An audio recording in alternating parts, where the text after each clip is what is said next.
L'architecture industrielle du lingoto a été conçue en vue de concrétiser un processus technologique prévoyant un flux de production ascendant. Dans les années 20, l'établissement était structuré de la manière suivante. Le rez-de-chaussée accueillait les forges, le moulage et le travail du bois. Le premier étage, les essais moteurs et l'outillage. Le deuxième étage, la production des moteurs et la tôlerie, le travail du fer. Le troisième étage, la production des boîtes de vitesse, de la sellerie et de l'ébénisterie.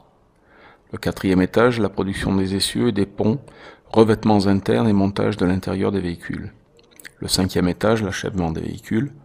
Le sixième étage, le contrôle des véhicules sur la piste à courbe parabolique située sur le toit du bâtiment. Les véhicules qui réussissaient le test descendaient alors par la rampe hélicoïdale représentée sur tous les livres d'architecture d'alors et d'aujourd'hui. Le projet du Lingotto a été signé par l'architecte Giacomo Mattei-Trucco. Les travaux commencèrent le 11 juillet 1916. Le bâtiment fait 507 mètres de long, 80 mètres de large et 26 mètres de haut. Le volume construit s'élève à 1 million de mètres cubes.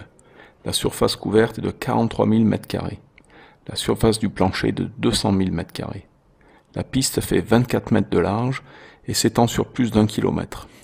La charpente de l'ensemble de l'ouvrage, constituée d'un maillage de 6 mètres sur 6, supporté par 6155 piliers en béton armé, comportant chacun un numéro d'identification à 4 chiffres, permettant de définir avec précision l'emplacement de tous les équipements, est de première importance. Chacun de ces chiffres avait une signification propre. Le premier indiquait l'étage, le deuxième et le troisième le pilier, le quatrième le numéro de rangée du pilier. Malheureusement, en 15 ans, l'architecture industrielle du Lingotto devint quoi qu'il en soit obsolète.